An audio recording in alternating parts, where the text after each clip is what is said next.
As pessoas perguntavam o que você quer ser, né, daqui a 5 anos, aquelas perguntas de RH, assim, bem tradicionais. Eu falava, eu quero ser uma pessoa que vai fazer falta na empresa. Eu quero ser tida como uma pessoa que as pessoas não podem perder. Você não precisa fazer nenhum tipo de propaganda do seu trabalho quando você faz um bom trabalho, quando você é sério, quando você é íntegro. O que eu costumo dizer é, para ser um líder, você tem que saber escutar, saber dizer não e explicar o porquê, né? Sem magoar as pessoas, né? Tendo respeito pelas pessoas. Eu sou muito acessível, sempre fui, mesmo agora como country manager da companhia. E aí, quando eu venho para assumir como country manager, CEO da companhia, diretora-presidente, eu respondo, né, pela empresa, né, como pessoa física, né, aqui no Brasil, com toda a legislação. É uma responsabilidade muito grande. Esse é o projeto Leadership Insights. Muito boa tarde. Hoje a gente está aqui com a Renata Ervilha, que é Country Manager Brasil na Santowait, com mais de 20 anos de experiência na indústria de transporte marítimo e logística. Ela que é bacharel em economia, mestre em administração e tem MBA em logística. Bom, Renata, muito boa tarde. É um prazer te receber aqui hoje. Boa tarde, gente. Prazer é meu. Bom, a gente quer entender um pouquinho mais e descobrir mais da sua trajetória profissional, do seu crescimento de carreira. Então, se você puder contar um pouco pra gente, quais foram as principais decisões na sua carreira que te levaram à posição de liderança que você ocupa hoje? Então, vamos lá. Eu, na verdade, me formei em economia. Meu pai é economista e eu sempre fui influenciada pelo meu pai. E eu tinha ali o desejo de trabalhar no mercado financeiro. Esse era o meu plano, né? Só que, como muitas coisas na vida, os nossos planos nem sempre dão certo. Então, eu estagiava no BNDES. O BNDES, você não teria a possibilidade de ser aproveitado, né? Ter só a contratação por concurso público. E então participei de uma série de processos de trainee e acabei seguindo como trainee da Wilson Sons, que é uma empresa de navegação bastante conhecida no mercado. E naquele momento foi uma oportunidade que se abriu para mim, uma novidade, né? Trabalhar com logística, que não era um assunto que eu nem sequer imaginava que eu fosse trabalhar no final da minha faculdade. Então, entrei como trainee na Wilson Sons, passei por diversas áreas, né, no grupo e fui alocada à área de novos negócios em logística, em terminais de container. E foi, assim, uma paixão, na verdade. Eu acho que essa área de logística, naquela época, né, eu me formei em 1998, né, e faz muitos anos, era um assunto ainda bastante embrionário, assim, na minha faculdade a gente não tinha uma eletiva em logística, era um assunto bastante novo. Dentro da minha carreira, assim, desde então, passei por algumas empresas, né? Passei 15 anos na Vale, que é uma mineradora bastante importante. Desde então, sempre na minha carreira, eu busquei ser uma pessoa assim, hands-on, motivada, com bastante energia, sempre buscando trabalhar pela empresa, com aquele sentimento de dono, foco em resultado. Eu nunca tive assim um plano de carreira de que como eu vou alçar o cargo, como serei líder. Então eu nunca tive assim um planejamento em relação a ser líder ou em relação a ter algum cargo específico na minha vida, assim. As coisas foram acontecendo, eu acho que por esse perfil de estar ali sempre contribuindo, trabalhar em colaboração com as áreas.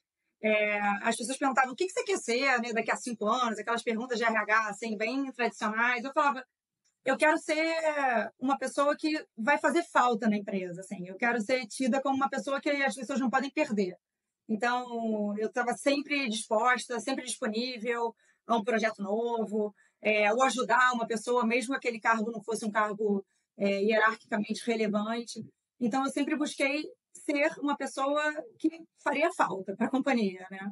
E eu acho que isso que é importante quando eu trabalho com as pessoas que eu trabalho hoje, eu gosto das pessoas que têm o perfil de que estão ali para ajudar, eles não estão preocupadas se isso vai trazer, né, algum tipo de visibilidade, um marketing para ele em termos de carreira e tal. Eu gosto das pessoas que estão ali para contribuir de forma colaborativa, não querem aparecer.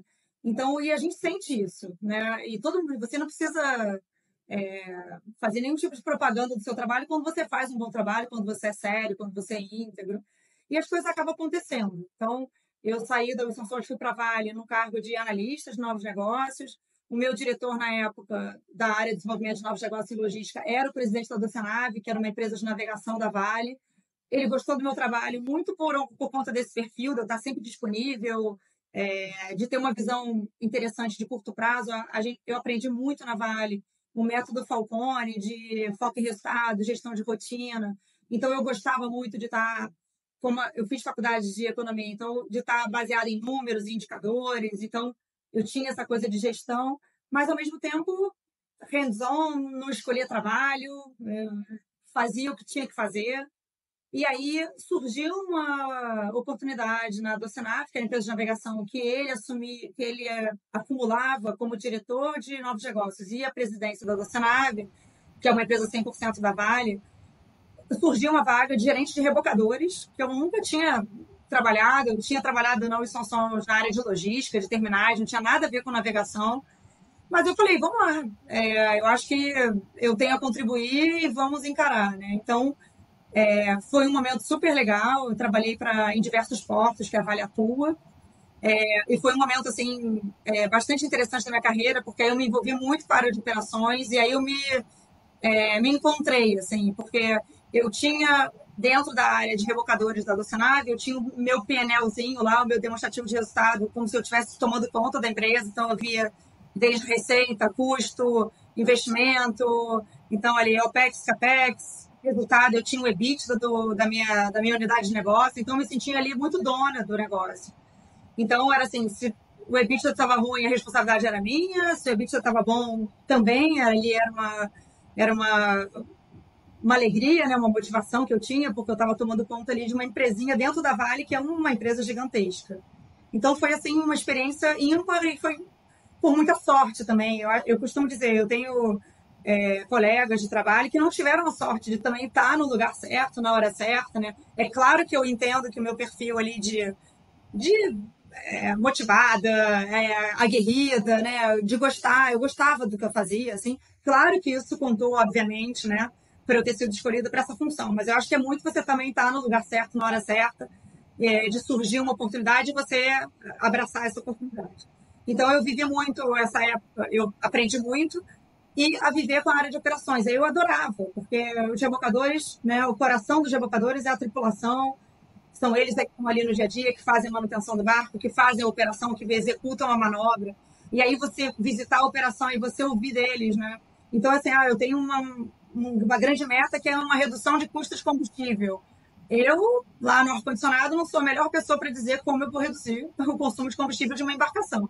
Então, e você ir a bordo e você ter essa conversa com eles e eles participarem do dia a dia e eles dizerem para você o que a gente poderia fazer para reduzir o combustível. Então, você traz a operação para dentro da gestão.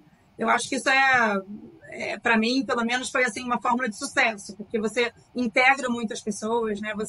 Você interage muito com eles e eles se sentem também responsáveis pelo resultado da empresa. Então, foi um momento super interessante para mim. Alguns anos depois, a Vale dividiu a área de navegação, que tomava conta da parte de afretamento de navios e de rebocadores, em dois. A área de rebocadores foi para portos.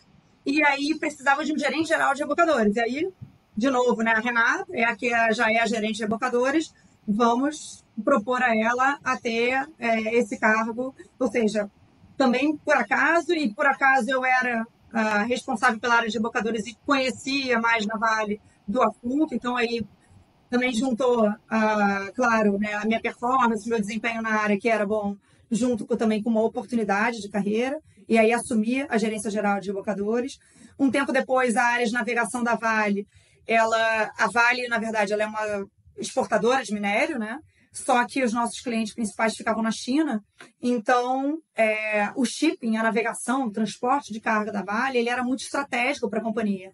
E aí, em um determinado momento de mercado, que o frete de minério de ferro estava muito alto, a gente não tinha navios, e a Vale, então, resolveu falar, olha, eu sou uma mineradora, sim, mas eu preciso garantir um custo de frete atrativo para a companhia. E aí a gente decidiu, na época, construir navio, ter uma frota própria de navios. Então, a Renata, que era lá, gerente geral de rebocadores, que já estava com todo esse modelo de gestão de Falcone, de gestão da rotina, gestão por indicadores, gestão de tripulação, né? Por mais que o rebocador seja um negócio bem menorzinho, me convidaram, então, para ser a gerente geral da parte de shipping lá na Vale. da operação dos navios. E foi super legal também participar dessa mudança de mindset da Vale, né? Não só de exportadora de minério, mas dona de navios, onde ela tinha ali o controle do custo de frete, que era super importante e estratégico para a companhia, porque a gente precisava tirar minério, né, do Brasil para levar até a China. Nosso principal competidor na Austrália, ele tem 1/3 do tempo de viagem do Brasil, então o shipping para a gente era muito mais importante. E aí, de novo, né, a Renata pode ser gerente geral, então, da operação de navios. E aí foi super interessante, que aí operar navios, os indicadores, né, de desempenho de uma viagem de navio são muito mais complexos. E aí a gente tinha uma tripulação terceirizada, então aí eu cheguei aí para a Índia, por exemplo, que tinha uma Ship Management Company que fazia a tripulação dos nossos navios na Índia, aí fazia palestra, né, para tripulante indiano. Foi um barato, assim, foi uma experiência bastante interessante ali da minha carreira.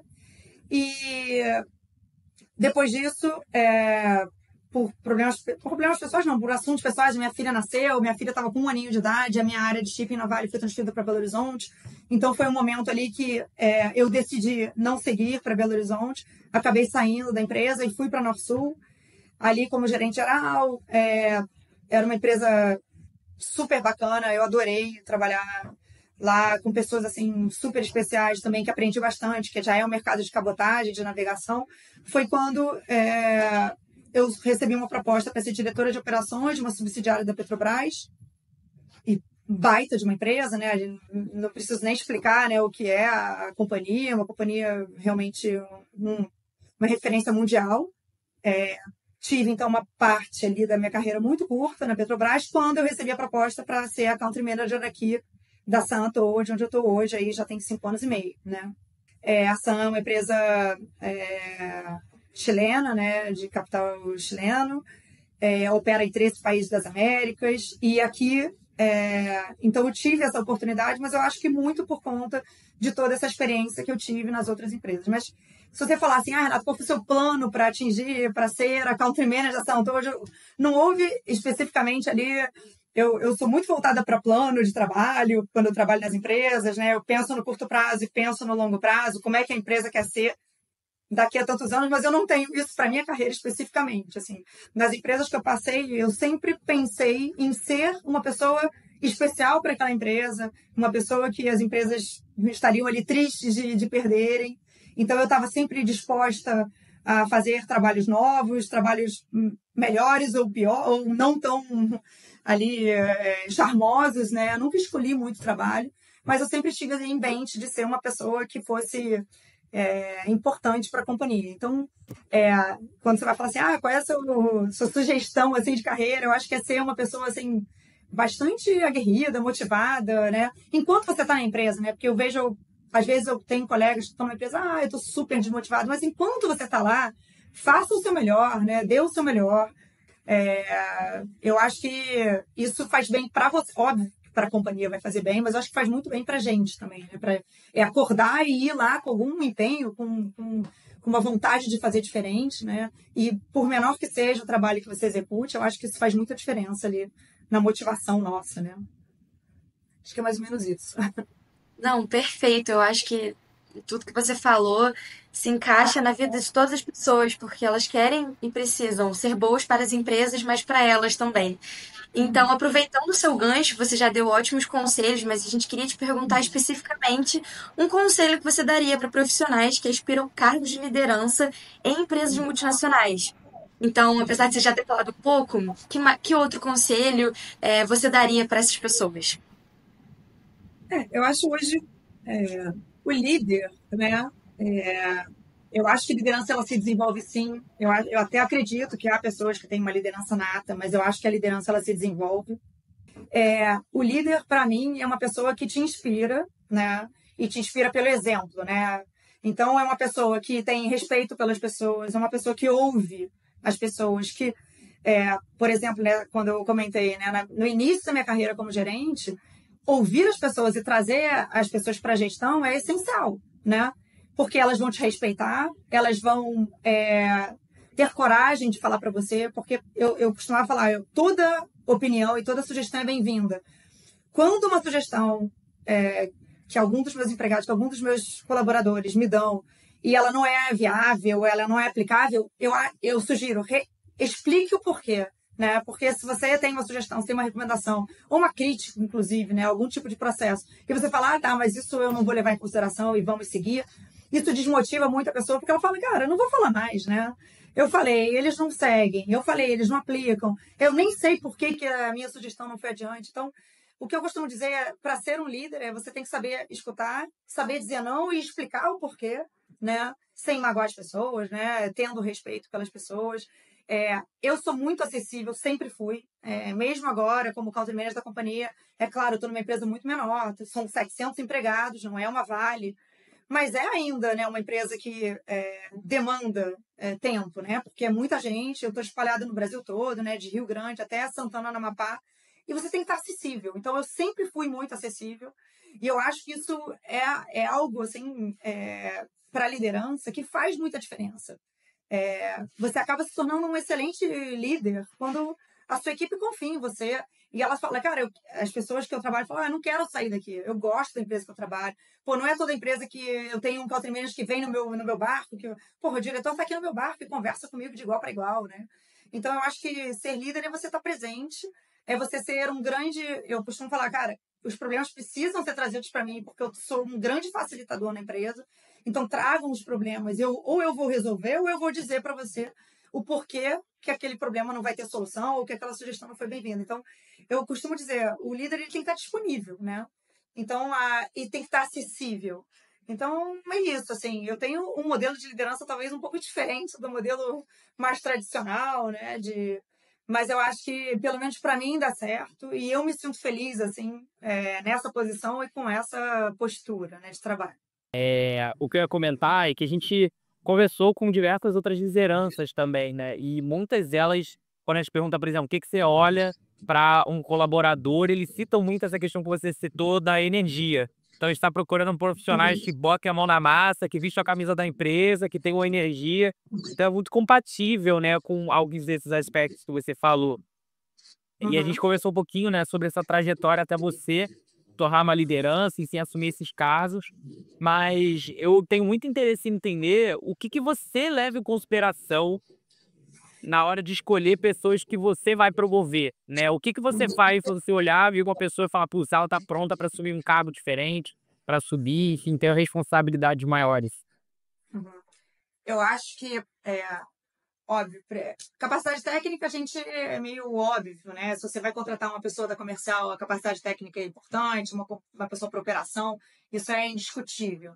Mas aí vem, eu acho que é a parte principal, né? Primeiro, a integridade, óbvio, né? Primeiro valor, assim, eu costumo dizer que os valores da empresa que eu trabalho hoje são exatamente os valores que eu tenho para a minha vida pessoal. Então, é uma coisa que te dá uma satisfação, né? De trabalhar na companhia. Mas para contratar, para promover uma pessoa, primeiro, é relacionamento, é liderança, é respeito com as pessoas, como ela lida com as equipes, né? Como você vai conseguir tirar o melhor daquela equipe? Por relacionamento. Se você é uma pessoa que tem carisma, se você é uma pessoa que você trata bem as pessoas, que você ouve, né, as pessoas, isso faz com que a gente consiga tirar o melhor da equipe, né? Só para vocês terem uma ideia, eu tenho 3 diretores hoje aqui na SAAN que trabalharam comigo em outras empresas. Então, são empresas são pessoas que eu confio muito. Pessoas que eu sei que... hoje, eu costumo dizer até para o meu report lá no Chile, para o meu diretor, eu falo, olha, o dia que eu sair da empresa, vocês não vão perder nada. Vocês não vão perder nada. Porque todas as informações que eu tenho, os meus diretores têm, a gente tem uma relação muito boa. As informações são da empresa, né? Não são das pessoas. São pessoas íntegras, são pessoas corretas, que lidam bem com as suas equipes. Eu acho isso fundamental, assim. A confiança, né? E isso se reflete muito na forma que elas se comunicam e que lideram, né? E, pelo exemplo, as pessoas são o que elas fazem. Então, não adianta você falar alguma coisa e você fazer uma outra coisa, né? Então, as pessoas só vão acreditar em você se o que você está falando é a forma que você realmente se comporta. Então, eu acho que isso é fundamental. Bom, excelente.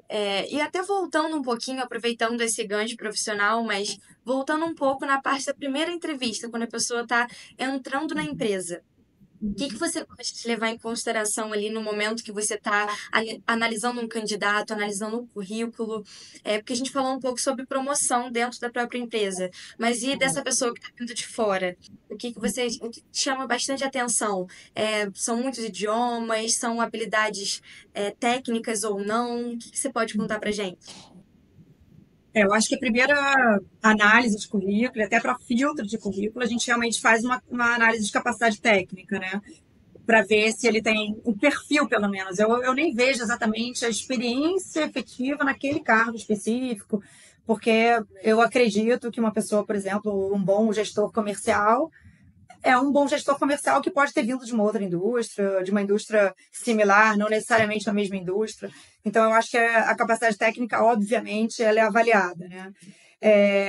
Na parte de inovação, né, eu acho que hoje grande parte do nosso trabalho aqui, das nossas rotinas hoje, são projetos de inovação em todas as áreas. Então, você tem projetos de inovação de RH, projetos de inovação de manutenção, mesmo na área de segurança, em quaisquer áreas que a gente opera aqui, a gente acaba aplicando muito projetos de inovação. E aí eu acho que a entrevista que ela é a mais rica, né? É o momento mais rico ali. Eu sei que é um momento curto, mas é um momento rico de você conhecer a pessoa, da forma que ela fala. E aí a gente tenta buscar um pouquinho de como ela se relaciona, ou como ela se relacionava com a sua equipe, com seus colegas, com seus pares, né? Essa experiência. E como eu acho, sinceramente, que a entrevista ela é um pouco fria ainda assim, porque é muito pouco tempo, né, para você conseguir avaliar um candidato, eu acho que as referências de quem já trabalhou junto em algum outro momento são, assim, realmente essenciais. Eu já contratei pessoas que foram muito bem em entrevista e no dia a dia não era aquilo que eu esperava, né? Então, eu acho que referências, né, das pessoas que já trabalharam por um período mais longo, eu acho que isso é essencial. Eu, por exemplo, tenho grandes amigos que são muito amigos, mas que já trabalharam comigo, mas que são pessoas mais que não têm um perfil, né, que eu gostaria de trabalhar, por mais amigos que sejam. E tem outras pessoas que não são tão amigos, mas que foram extraordinárias, assim, que eu adoraria ter na minha equipe, que eu adoraria trabalhar junto. Então, eu acho que essa referência de trabalho do dia a dia, né? Porque não necessariamente você vai ficar amigo, né, das pessoas que trabalham com você. Então, mas efetivamente é muito rico, assim. Eu não sei como é que vocês fazem hoje a rotina de vocês, né, na parte de entrevistas e contratações, mas eu acho que a referência, assim, ela é essencial. Com certeza, dependendo da vaga, né, é ainda mais importante, principalmente quando a gente fala de vagas sigilosas e de mais alto nível. Mas, Renata, você estava justamente tocando um ponto que eu estava querendo perguntar. Só tirar uma dúvida: todas essas posições que você conseguiu, você foi convidada para o processo, certo? Na verdade, quando eu saí da Vale, eu participei de alguns processos com Headhunter.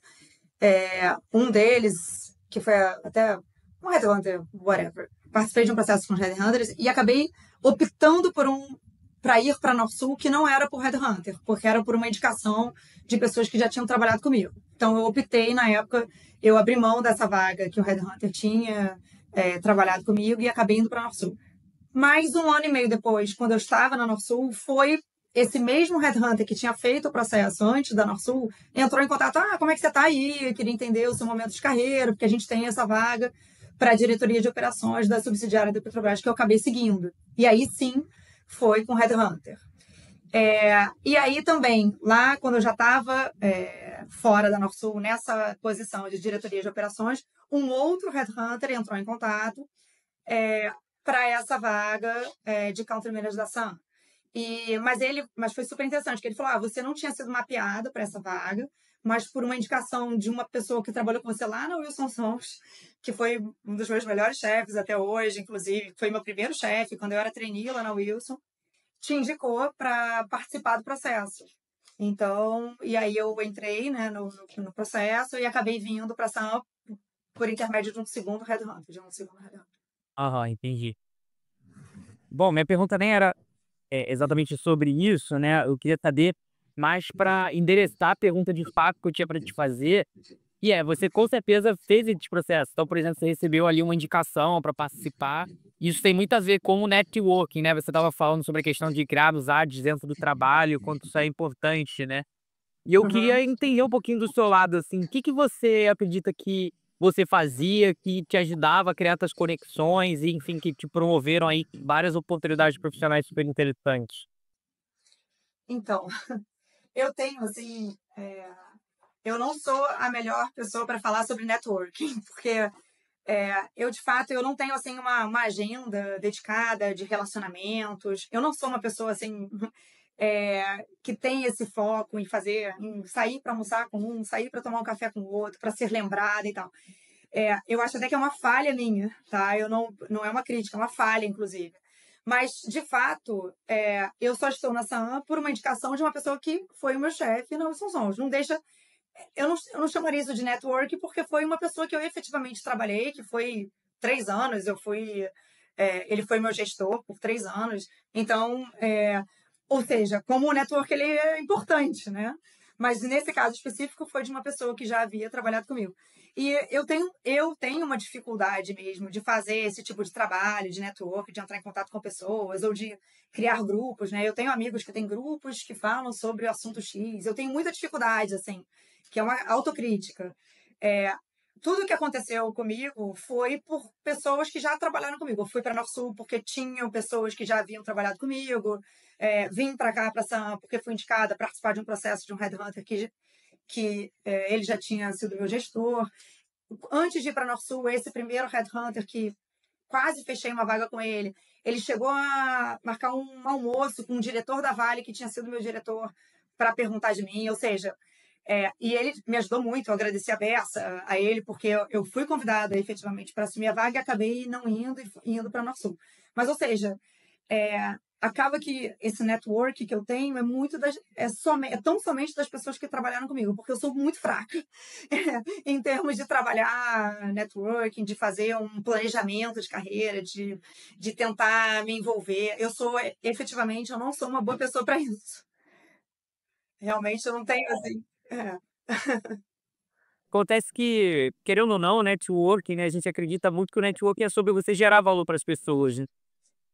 E por mais que muitas vezes você não fale com um grandíssimo número de pessoas, você, de certa forma, gerou muito valor nas posições que você ocupou.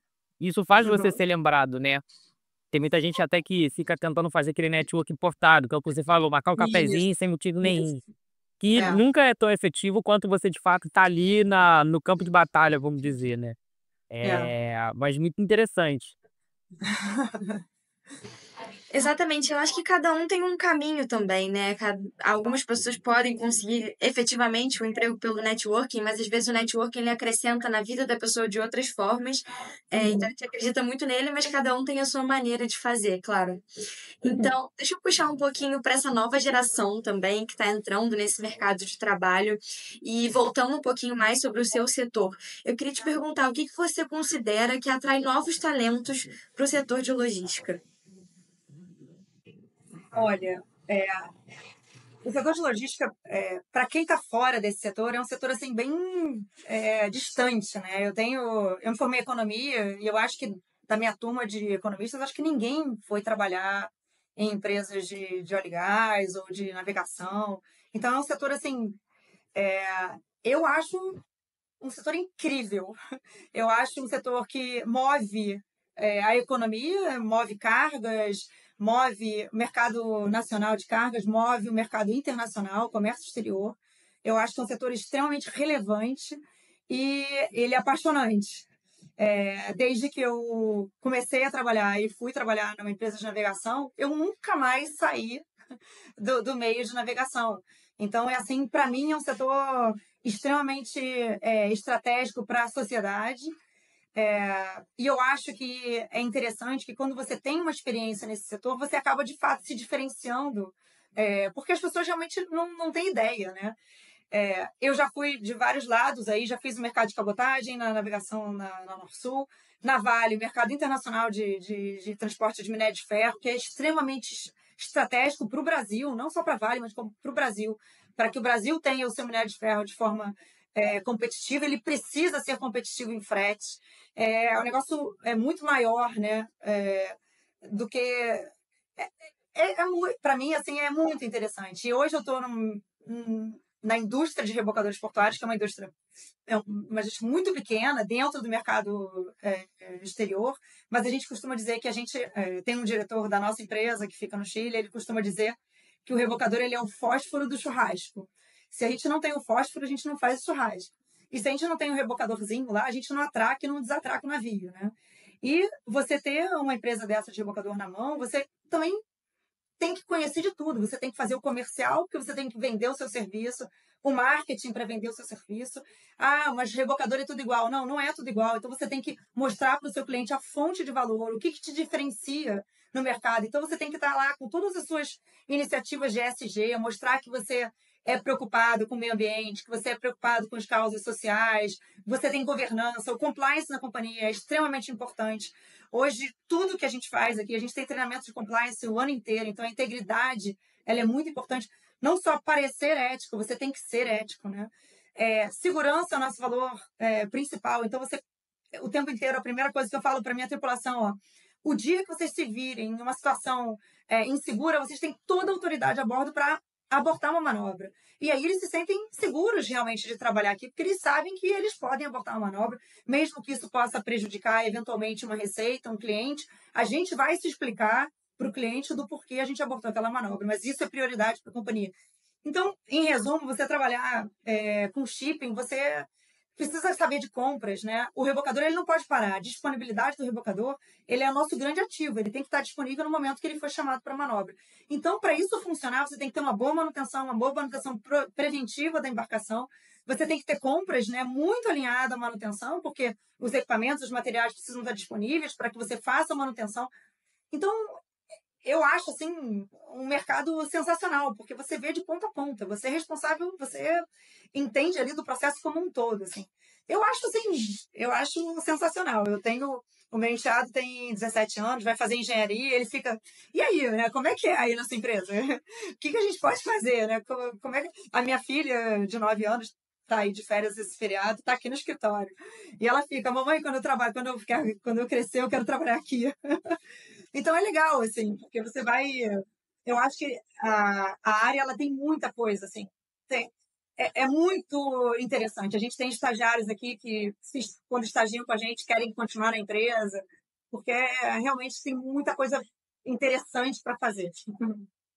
Incrível. E assim, o que você acha também que faz esse ambiente se tornar um time também que tem um alto desempenho, né? Equilibrando essa eficiência operacional, mas também um ambiente de trabalho saudável, que todo mundo esteja feliz e entregando, né, esses resultados. O que você acha que tem de diferencial, assim, na sua empresa e que você pode trazer pra gente, Bruce?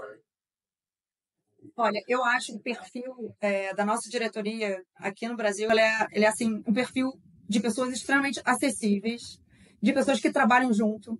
Então, não são pessoas que simplesmente delegam uma atividade e esperam acontecer. Então, as pessoas trabalham junto, trabalham a quatro mãos, constroem juntos. Então, eu acho que isso é muito valorizado pelas equipes. Elas entendem que a diretoria está ali dando opinião, dando sugestões, dando as coordenadas, instruindo, mas ela está construindo em conjunto. E eu acho que eles se sentem muito seguros em relação a isso. Uma coisa que eu tenho para mim, assim, se alguma coisa vai mal na empresa, em algum campo, eu estou com uma receita baixa, a responsabilidade é minha, né? E a gente vai trabalhar. E aí a gente vai lá e vai desenvolver junto com a equipe quais são as ações que a gente vai se utilizar para conseguir compensar aquele resultado que não está tão bom. Então, é sempre assim, você tomar também as rédeas das responsabilidades. Então, mesmo que seja algum problema da companhia, as pessoas não se sentirem acuadas, né? Você ter um chefe que assume as responsabilidades, né?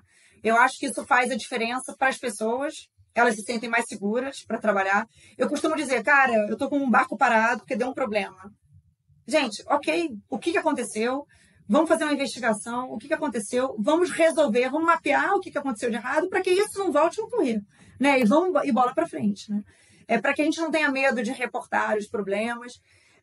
Eu acho que isso funciona assim, super bem. E aí essa motivação eu tenho o índice de disponibilidade da frota. Pô, se o barco ele tem um X% de disponibilidade da frota e a gente alcança aquele índice de disponibilidade, ele é uma conquista de muita gente, né?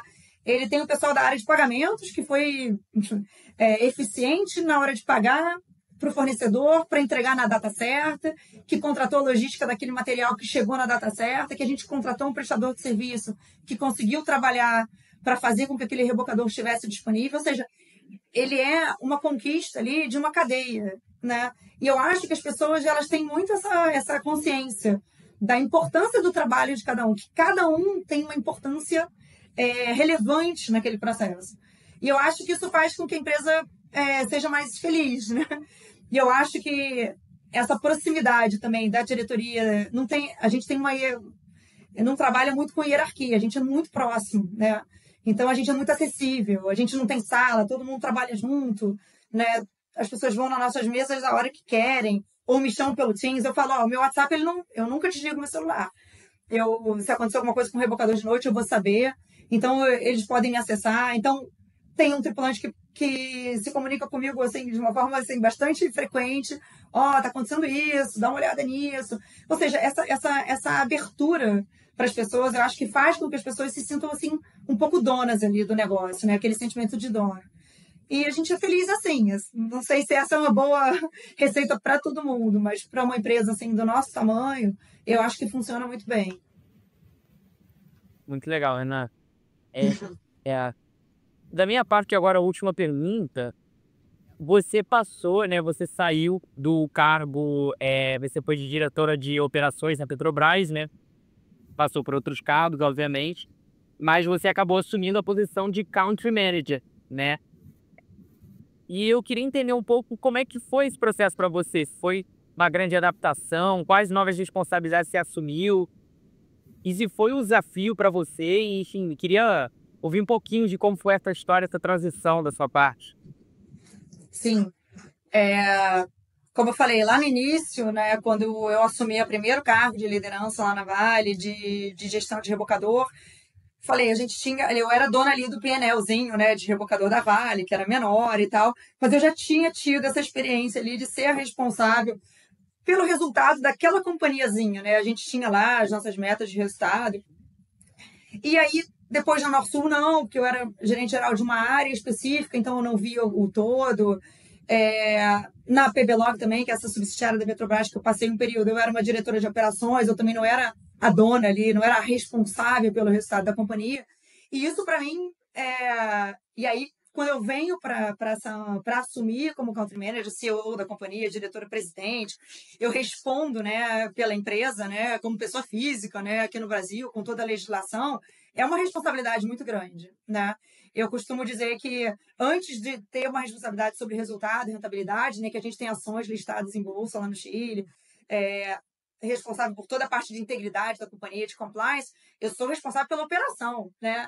Então, ali, eu falo para minha tripulação, se amanhã eu acordo com a notícia de que a gente teve algum acidente grave na operação, perde toda a graça, né? Porque eu sou a responsável final ali pela saúde física e mental dos meus colaboradores. Então, mais do que você ser a responsável pela companhia, você é responsável ali pela saúde física, né, das pessoas que saem das suas casas, que têm filho, que têm família, que têm esposa, que têm mãe, que têm pai, e vêm trabalhar aqui.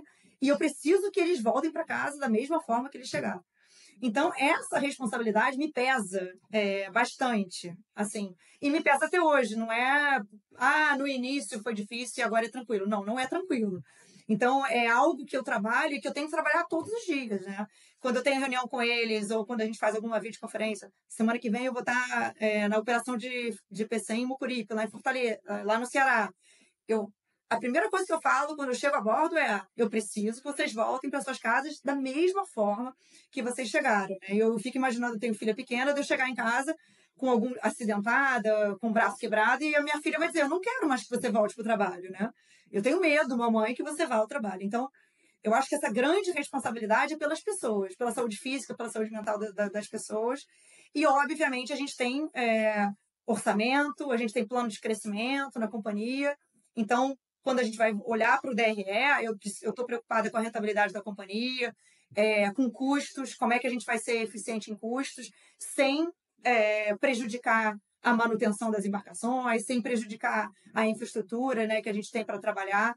Então, é ali um processo de gestão bastante cauteloso e é um grande desafio. E o interessante disso é que o desafio não morre e não diminui nunca, né? Nesses 5 anos e meio que eu estou aqui, a gente, em 2023, comprou 21 embarcações de um concorrente nosso, a gente cresceu a frota em 40%, ou seja, diminuir a responsabilidade jamais. A responsabilidade pode aumentar, mas diminuir jamais. E ela é uma responsabilidade de todo dia, seja de segurança, de compliance, de integridade. Ou seja, você precisa treinar as pessoas e treiná-las de novo e treiná-las de novo, né? A gente não pode parar, a gente não pode cansar. Eu acho que a responsabilidade de ser o número 1 de uma empresa é grande o tempo todo e todos os dias, né? E como eu faço diferente, né? Uma coisa que eu fico me perguntando é quantos anos eu vou ficar aqui nessa cadeira? Se eu não fizer algo diferente, né, todo dia, se eu fosse o meu próprio chefe, eu ia falar, vamos trocar Renato, botar alguém novo que tenha uma ideia diferente, que faça de uma forma diferente, né? Então, eu acho que o grande desafio também de uma pessoa que está na minha cadeira, eu estou há 5 anos e meio, em setembro eu faço 6 anos de empresa. Ou eu faço alguma coisa diferente, ou eu acho que, de fato, eu deveria ser substituída por alguém novo, né? Que traga um sangue novo, alguma sugestão, alguma recomendação, algum plano diferente para a companhia. Então, você tem que se reinventar o tempo todo e manter, pelo menos para mim, no meu caso, é manter essa proximidade com as pessoas, que para mim é o mais importante. Estar sempre próximo da equipe, dos colaboradores, ouvindo as pessoas, saber como a gente se torna uma empresa melhor a cada dia. Então, o desafio ele é constante. Não, Renata, foi perfeito. Eu acho que eu e o Eduardo aprendemos bastante com você hoje. Então, eu queria te agradecer por todos esses ensinamentos e tenho certeza que todas as pessoas que estiverem ouvindo essa gravação também vão adquirir muita coisa para a vida delas. Legal. Você tem mais alguma pergunta, Eduardo? Não, eu acredito que é isso. Só agradecer realmente a participação, né? A gente falou um pouquinho pela TAP, mas agradecer não só pela Pacífica, né? Mas por todo mundo aí que está ouvindo e pôde aprender um pouquinho. Legal, que bom, fico feliz. E, Se eu Renata, puder ajudar, fico à disposição. desculpa, perdão. Você quer deixar uma última mensagem para quem está iniciando a carreira e que quer atingir um cargo de alta liderança? Uma última mensagem. Olha, eu acho que a liderança, de novo, ela se constrói. Eu acho besteira a gente dizer que as pessoas são líderes ou não, que a liderança ela é nata. Não é verdade. Não necessariamente você precisa ter um plano muito bem estabelecido. Eu, quando entrei no meu primeiro emprego e depois, eu nunca tive um plano de como chegar no CEO da companhia. Nunca pensei nisso, nunca passou isso pela minha cabeça. Eu sempre priorizei realmente estar disponível, aguerrida com os trabalhos que me foram colocados. Sempre fui muito questionadora, que eu acho que é importante você questionar, saber questionar também, você tem que ter, né, uma boa postura, respeito, mas sempre questionar. E eu acho que as coisas vão acontecendo assim de uma maneira bastante positiva. Eu acho que para seu desenvolvimento pessoal, para sua motivação pessoal, e você estar disponível para a empresa é sempre o que a empresa procura. Uma pessoa que está feliz, independente do cargo, que ela não está ali só tentando competir com alguém, ela trabalhar de uma forma colaborativa. Eu acho que esse é o principal recado. Eu espero que você possa contribuir aí com a carreira, principalmente do pessoal que está começando. Perfeito. Obrigada, Renata. Foi ótimo esse bate-papo.